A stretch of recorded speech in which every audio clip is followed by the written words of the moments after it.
Big Mike here with Hayes Entertainment. Today's episode. We got UFC beauty Billy Quarantillo fighting the lightweight division with a 15-2 record. If you like what we're doing, hit the subscribe button. Let's go. If you're looking for a mug, perhaps a hoodie, head on over to IOnlyTouchGreatness.com. My name is Billy Quarantillo. I fight in the featherweight division, and this is the I Only Touch Greatness podcast. We the best, just like Khaled says, we the best. We stay hot to death, we the best. Always down to wreck. This is Hayes Entertainment, what you know about that? We the best, just like Khaled says, we the best. We stay hot to death, we the best. Always down to wreck. This is Hayes Entertainment, what you know about that? What's up, boys? How you Not doing? much. Thank you very much, Billy, for taking the time for us today, man. We're huge fans of yours, and we really appreciate it. No problem, guys. I just started cutting weight, getting a little loose, so I'm feeling good. Nice. Big Mike here, and that's Ryan. Nice to meet you. What's up, Mike? What's up, Ryan? How y'all doing?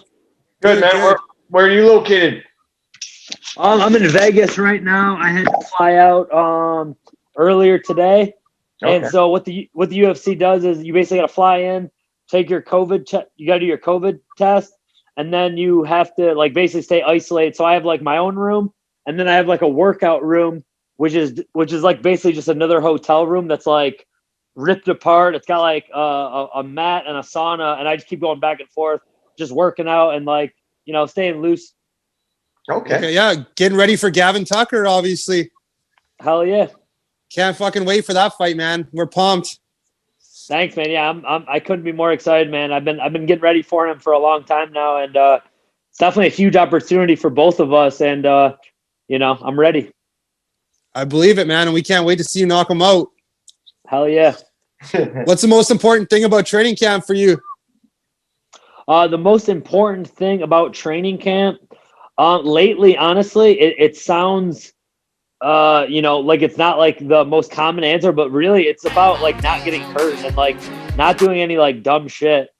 You know what I mean? Because before it was, I've been training for over 10 years, and I've torn my ACL, I've broken my nose a few times, I've broken my hand. Look at that beak. Oh yeah. I can see it. So yeah, honestly, it's it's about training but not overtraining, and not always having to please everyone, because before, I would roll with anyone, I would box with anyone, and now I'm a little more selective and not overtraining, but making every training session count is definitely what I've kind of changed over the years. What's the nickname and where did it come from?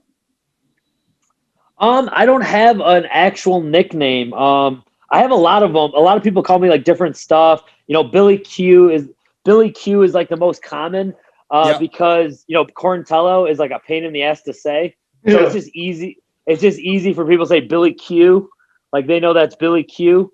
But yeah, no, the reason I've never had a nickname is because I've seen so many of them that I just thought were so stupid, and I'm oh man, that nickname sucks. And I never wanted to be damn, that dude's nickname sucks. I do see the benefit of it. There's a lot of them that sound really cool. I think the Last Style Bender. How cool is that? Yeah. And some people pull it off, but man, I've beaten the Monster. I've beaten I've beaten a bunch of other ones like Dundada, and I've a lot of them. I don't know. I'm just not a big fan of a lot of them. So I've never wanted to give myself one. And the ones people try to force onto me, I'm just nah. Where's Billy the Kid? Yeah, well, the reason why, go do this. Go to Tapology and type in Billy the Kid, and there's probably about 1,500 Billy the Kids already. Oh, it's real fuck. You could have seen this guy trying to cut an intro for you, trying to get your name right. Yeah, dude, it's tougher than you think. It's an Italian name. I'm from right on the border of. But now that you Lewiston, said it, it's pretty easy. It's like quarantine with a little illo at the end. But this year is the breakout year for quarantine. So quarantine. Yeah, it's maybe it's a lot easier now that everyone has quarantine in their vocab. Exactly. Yeah. It's like the last one we just had on Impa, and I butchered the name 12 times, I'm sure, during our edits. But what can I do? Yeah, we're used to it. I'm sure he is too. Oh yeah. How did you get into fighting in the first place, and when did it start? It started when it really started. I loved The Ultimate Fighter. The Ultimate Fighter started when I was like 16, 17, and I watched it. I was like, oh man, this is pretty cool. At that point, no one was really doing it as a career. It was kind of just, it was like a newer thing. But me and my friends, I grew up with a bunch of rowdy ass friends. I got a bunch of brothers. I got 3 brothers and a sister. So I used to get in a lot of fights. We used to get in, I would fight with my brothers, and me and my friends would all get in fights. And when I was like 18, 19, 20, we used to go to all the bars in Buffalo, like on Chippewa Street. And we used to get in fights all the time. And it was one really bad fight where I was kind of breaking up a fight, but I was, it was just a bad situation. And a guy headbutted me, and he broke my orbital bone. You can still kind of see my eyes a little puffy sometimes. And I was like, damn, dude, like that guy. And we kept fighting. I didn't get dropped or anything, but he definitely caught me. And after that, I was like, damn, I never want that to happen to me ever again. Like, I don't ever want to like be in a situation where I don't like know how to fight. So I basically started, I came back, and I knew a guy, his name was Ken Blazek, and he just moved back from Denver, and he was probably like a blue belt in jiu-jitsu. Like, he was pretty good. Like, he kind of knew some stuff.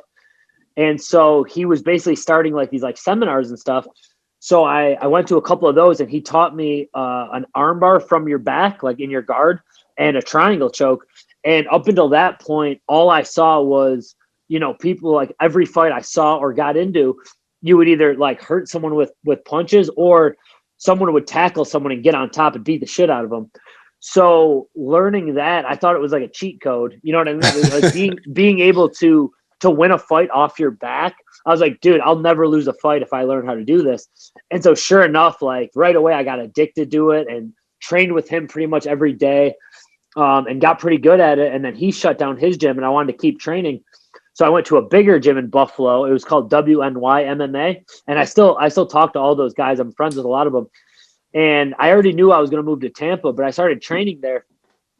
And within like a month of training, I just jumped right in and was already training with like the amateur fighters and some of the pro boxers. And they basically, long story short, they basically offered me a fight against a guy who was like 4-0. And I was like, hell yeah, I'll fight this guy. Like, I was just down with it. So I ended up fighting the guy in an amateur fight. I had no business being in a cage. Like, I couldn't believe, like, looking back, I'm like, man, I should not have done that, especially fighting a guy who was pretty good. And I lost a split decision. One of the judges had me winning all 3 rounds. I almost armbarred him. I took him down a few times. And after that, I was just in love with it. I was addicted to it. I ended up moving to Tampa, meeting Matt Arroyo, who I've been training with for 10 years now. And, the rest is history. Fought all over Florida as an amateur, basically fought anytime I got the opportunity. Went 9-1 as an amateur, went pro. And, that's basically how I fell in love with it. It was just kind of, I started learning a little bit of jiu-jitsu, and it kind of took off from there. Yeah, you train with another guest of ours, I believe, Matt Frivola. Oh, yeah. Matt just flew down with me. He's one of my best friends. So when I moved from Buffalo to Tampa, we actually started at GTS, Gracie Tampa South, the same week. So he basically started at University of Tampa, and I moved down, and we basically clicked right there. We became friends. We ended up living together for about a year and a half. And we've been friends ever since. And I got in the Ultimate Fighter first. Then I didn't get accepted to the UFC. They said no. And then he got his chance on the Contender Series. He got in the UFC. And then a couple of years later, I got my chance. And now we're both, both doing big things now. So That's awesome. Are you Bill's Mafia? Yes, I am. I grew up at Ralph Wilson Stadium. My dad took me to all the games. All the wild, crazy stuff that happens at Bill's game. That was like my childhood. So that probably had a little bit to do with me fighting too, because that was, a pretty wild childhood growing up. Yeah, I learned how to fight at the tailgates outside the Bill's Stadium there. Yeah, I thought that was normal. Growing up and watching it, I just thought that's what everyone did. And then, like, as the internet came out and they were like, oh, man, these fans are crazy. I'm like, oh, yeah, I guess they are. Yeah, a hell of a win last night over the 49ers. Yeah, man, what a great year they're having, man. I'm so excited. It's always a good atmosphere in Buffalo when the Bills are doing well. Unfortunately, right now, because of COVID, it's not really a great atmosphere anywhere. But, Oh, yeah. Yeah, if the Bills are doing good, it's usually like people are doing good when the Bills are doing good. So it's always a good thing in Buffalo. Good friend of the show, Stevie Johnson. Oh, nice. Yeah, Yeah, Stevie Johnson's the man. Yeah. What was it like being on Contender Series and taking back to your big win against Mr. Kirk by knockout? Oh, dude, it was probably the best day of my career. I spent most of I basically moved to Tampa with the biggest goal. I decided not to go continue my education. I got my associate's degree in Niagara County, and I basically decided I put all my chips in and decided not to go to college and pursue this goal of getting into the UFC. So year after year after year, I basically tried my best to get my opportunity. So not getting in on the Ultimate Fighter was heartbreaking, but I kind of knew I wasn't ready. And working my way back to that opportunity and getting that chance in the Contender Series and getting the win and getting signed, it was just a surreal moment. And I'm not taking it for granted. I'm still, every day I'm training harder now than ever, and I just don't want to. I don't want to let it go. I want to keep going and see how far I can take it. Yeah, well, you're doing a hell of a job. I was just going to say you're on a huge win streak right now. Let's keep this streak going. Two of my favorite wins of yours, obviously, were against Spike Carlisle and Kyle Nelson. Spike Carlisle only because I can't fucking stand the guy, and I'd love to go in the ring with that guy. And Nelson, obviously, that was a beauty knockout. Thank you. Yeah, I really couldn't stand Spike either. He really rubbed me the wrong way. The whole, fight week, he met me and he was like super nice to me.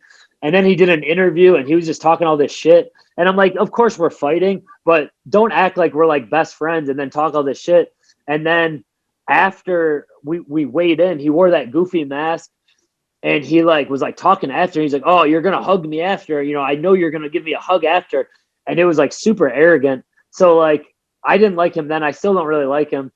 I know he took a hard loss and he's on some hard times, but he's just he's definitely my least favorite opponent just from how he acted. He's my least favorite fighter. So yeah. So we're on the same page. And yeah, he definitely just rubbed me the wrong way. No real beef with Kyle.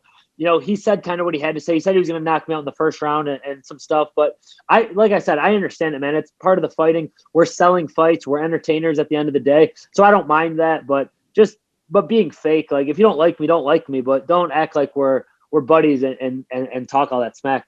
We had it's funny you say that. We just had Lionheart Smith on earlier in the night, and he was saying the exact same thing. Everyone's so friendly face to face with him, and right behind his back, John Bones Jones talking shit online, and Jimmy Manua calling him out. He's like, all these trolls. He's like, but face to face, they're my best friends. Yeah, that's how it is, and it's one thing to be cordial with someone, and and to get to say that you have confidence in yourself. But it's another thing to like Spike came up and tried to hug me and stuff before, and he's like, can't wait to compete with you and all this stuff. And then literally literally minutes later, he's saying how I'm terrible and it's a gift to fight me and he's going to massacre me. And, I shouldn't even be in the same cage as him. So it was that third round punching the crap out of him was a great feeling. Hey, if you could sit down for dinner with anybody, who would it be? Dead or alive? Someone asked me this the other day. Oh. So I don't know. I always think it's weird to sit down with someone who's already dead. It's kind of hard to imagine. Joe Rogan, someone who I'd love to sit down with, and I'm never gonna be like, oh man, have me on your show, because I would want him to want me to be out there. You know what I mean? But I think Joe Rogan, just from listening to him over the years, he's just a really intelligent guy. I just like how he thinks and how he communicates with people. He's definitely someone I would like to sit down with. I guess a dead person. I would say one of my older relatives, just to kind of see what my family tree was really about. Maybe my great grandfather or something like that would be cool. But yeah, it's kind of hard to think about, sitting down there with the dead guy. Yeah, exactly. Exactly. Because, they would be freaking out. What am I doing here? So I don't know. It's an interesting question. I look up to a lot of people, but alive, Joe Rogan would be cool. And there's a bunch of actors and actresses and stuff like that would be cool, I think. I'm glad we got you before Joe Rogan did for that, Matt. Yes, yeah, you did. Yep, for sure. My answer to that question is always going to be Tupac. Yeah, he would be cool. Biggie Smalls would be cool. I was always I grew up in Buffalo, so Biggie Smalls. All right, yeah, you're an East Coast guy. We're on the West Coast here. Yeah, For I'm an for East Coast alive, guy. I'd probably go Mike Tyson for mine, and for dead, I'd probably go Muhammad Ali. Yes, I said Muhammad Ali the other day. I think he was just a huge character and very an interesting person. Mike Tyson would be awesome too. But I feel like I see enough content on him that I kind of understand him. Yeah. So he would be cool too. There's so many people I look up to that'd be cool to sit down with. Kenny Florian, we got him coming on tomorrow night, actually. And I read some little article today, and he actually was quoted something saying, when the fight gets dark, Billy will be there. Pretty impressive to hear that from someone like that, isn't it? Yeah. I love, I'm a huge Kenny Florian fan. Like I said, I watched, the first Ultimate Fighter. And he was competing at 185 back then, which is, even back then I kind of knew, I'm like, man, this guy's so much smaller and he's just such a stud.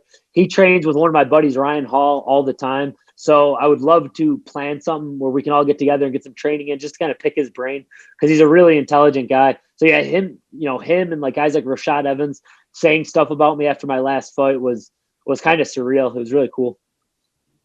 Do you have a favorite movie about fighting or sports? Favorite movie about fighting. That's a good one. I'm more of like I like a lot of I like the movie what's it, The Fighter with Mark Wahlberg. That's a good one where he's portraying Mickey Ward. Mickey Ward's a guy who I always loved watching, obviously with his fights with Arturo Gatti. I'm more of like a military, like a battle movie, like Saving Private Ryan or 300. Usually I watch a lot of like war movies getting ready for fights, because I feel like I really do feel like, it's like life or death. Someone's trying to kill me with their bare hands, and I'm basically trying to do the same thing. I'm trying to, to take them out, basically try to finish them, knock them out, or break a bone or choke them unconscious. So I get into like a kind of a dark place myself when it's time to fight. What's your favorite strike and submission? My favorite, my favorite submission and strike. Okay, so my favorite submission has to be a triangle choke. It was my first submission I learned, and what I thought was like a cheat code, being able to beat someone off your back. My UFC debut, I won by triangle. I think I have like probably 4 or 5 triangle chokes, maybe even more than that as an amateur. I used to use that a lot. I really like the triangle choke. My favorite Gavin Tucker better watch out for that then. Yeah. I'll get whatever I can take. I'm sorry? Don't give any secrets away here, right? Yeah, no, I'm sure he's watched my tape. I'm sure he knows I like the triangle. I like other stuff too off my back. My favorite strike is definitely my overhand right, which is ironic because it was like the punch I would throw when I didn't even know how to fight. I would just kind of chuck my right hand at people, and I've kind of developed it a little better. I got a good straight right, which I landed against Kyle, and like an overhand right, which I've gotten better at over the years. But I think if you give me a clean shot and I'm able to unload that overhand right, I feel like I can knock out almost anyone. Like to see it. Any dream venue or dream fighter? So dream venue, I would love to fight at Ralph Wilson Stadium, the Bills football stadium, open stadium. It fits, I think, like 60, 70,000 people. Main event for like a title fight against Volkanovski would probably be the dream fight right now. I would settle for the Sabres Arena. I don't even know what they call it anymore. I think it's like Capital One or I know it used to be. Yeah, they like to change the name. They do. They both change it a lot. So I would settle for fighting in Buffalo. That's my hometown. I fought there. I fought in at the Seneca Niagara Casino, which is right there in Niagara County. So that would definitely be a dream fight for me. And the UFC Featherweight Championship is what I've had my eyes set on for these past 10 years or so. So that would definitely be what I'm looking forward to the most. Yeah, outside tailgate and go for the title fight, and right? When you can. I'm sorry. Say that again. Yeah, so when you can tailgate and go for your fight out at the Bill Stadium. Yeah, that would be the dream scenario. No more COVID. A Billy Q fight night Saturday night and a Bills a Bills playoff game the next day, and everyone can come in and spend the whole weekend at Ralph Wilson Stadium. That would be like a dream scenario for me. Oh yeah, that's great. If you were an What's your animal, oh, go ahead, Mike. No, go ahead. If you were an animal, what would you be? An animal. So the animal that I feel like I portray the most is an octopus, because I feel like they, the way like they wrap up their opponents, that was definitely my style most of my career. Where like, if we go to the ground, I'm either, putting you in a body lock or a triangle or a rear naked choke. And definitely how I like how they, they catch their prey and they kind of drag them into that deep water, which that's definitely my fighting style with my conditioning. So an octopus would definitely be my animal. I've never had that one, but I like it. Yeah, think about it. Yeah. What's your go-to quarantine snack being, other than obviously when you're cutting weight right now? So my go-to food every time I go back home. So I live in Tampa, and obviously I grew up in Western New York. I always go to a place called Mighty Taco, and it's only in Western New York. And people make fun of me in Western New York because it's basically just like a fast food taco place. But man, it's so good, and I love it. I could eat there all the time. And I think the reason I like it so much is because we don't have it in Florida. So I can only get it when I go home. So every time I fly home, it's the first place I go to. Mighty Taco. I get like everything on their menu. I get like one of everything on their menu. And I usually gain like 5 pounds to start off, and then I get back to training. Well, hopefully Mighty Taco is sponsoring us and you now. Yeah, Mighty Taco. That'd be a dream sponsorship. But they would have to send me food, and it wouldn't work out in training camp. But after my fight, if they sent me a bunch of tacos and burritos, that would be dope. How do you celebrate after a big win? With Mighty Tacos. Yeah. Yeah. I only get the Mighty Taco when I go home. So usually, is there something you crave? Like, is there like you want to crush that cold beer after the fight, or you want a piece of pizza, or you want a burger or a steak, or? Yeah, it's more so, I love having a couple of drinks after the fight, but it's more so food, because like all fight week, you're barely eating, you're cutting weight. So of course I love to go have a couple of drinks with my friends and stuff. We used to party a lot harder. We used to celebrate every fight. Like sorry about that. I was losing my battery. No worries. We used to celebrate, we used to go out and party all night. Like we win an amateur fight and celebrate like we just won the Super Bowl. Now it's more like I'm always all banged up now because these fights are, a lot more intense. So we usually go out and have a few drinks, but yeah, just all kinds of food, man. Pizza, donuts. Donuts are something that I can't eat in training camp at all. So I'm definitely down to crush some donuts after. And just everything, man. Pizza, pasta, Italian food. What's a fighter like yourself? Like, for instance, today, like, what did you eat today? Like, I know you're cutting, so like, what did you have today? Not a whole lot.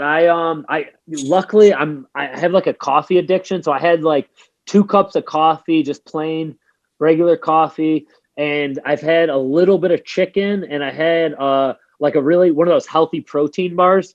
Okay. And then I'm finishing up this workout, and then I'll probably have a little bit more of this chicken dish that they made me. The UFC PI makes some pretty good food, but at this point, it's basically there's like no salt in it, not really a lot of seasoning, so it's pretty plain. It's there's not a lot of flavor in it. So like I said, so after the fight, I'm really excited to get some good food. It's like hospital food.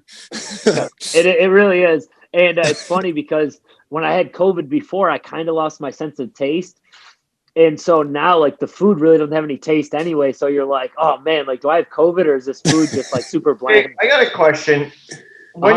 Because I don't think I had COVID other than a cold last year, but do you actually, like, show that you're sick? Or I didn't. Everyone, it's different for everyone. I've heard some horror stories about people that, like, lose all the weight and they get headaches and they get really sick. So I got really sick in January before COVID was a thing. Yeah, that's I don't know. Too. We had the exact same thing about November, December, January. Yeah, so then at that point, I got like really sick where I was like in my bed for like 3 days. I was pouring sweat. I had to change my sheets. I didn't have an appetite. I was just drinking water, and I was like, I probably, if I knew COVID was a thing, I probably would have went to the hospital. But since like I didn't know, I just thought I had like a cold. I just basically laid in bed for a few days. In June, when I was, I actually tested positive for COVID, I didn't have anything. I had a stuffy nose. And then when I went to like eat food, I was like, oh yeah, I kind of noticed I can't really taste anything. But besides that, like I never would have thought in a million years I had anything. Wow. Des Bryant just got taken off the field today for the Baltimore Ravens. He didn't get to play tonight because he didn't even know. Yeah, he didn't even have any symptoms, he said. He was out there practicing and they came and pulled him off the field. Yeah, it's a crazy time and everyone's different. So, at first when it first started, I was definitely one of those guys. I was very skeptical. I didn't think it was the right idea to lock everything down. But I don't want to argue with people, and I know there have been a lot of people that have died and have gotten sick, so I don't get political anymore. I'm keeping my mouth shut, and we try to stay away from that on here too. Yeah, exactly. I mean, because everyone's fighting their own battles, so mine wasn't very severe, so all I could do is give people my information, and the UFC wants me to keep fighting, and I'm healthy, so I'm going to keep fighting until the wheels fall off. Hey, Billy, I just want to thank you so much, man, for taking the time for us and coming on and chatting with us. We're huge fans of yours, obviously, and we can't wait to see you climb to the top starting this weekend when you knock out Gavin Tucker, obviously. Mm-hmm. Thank you. No problem, guys. Thank you. You caught me at a good time, and thanks for having me.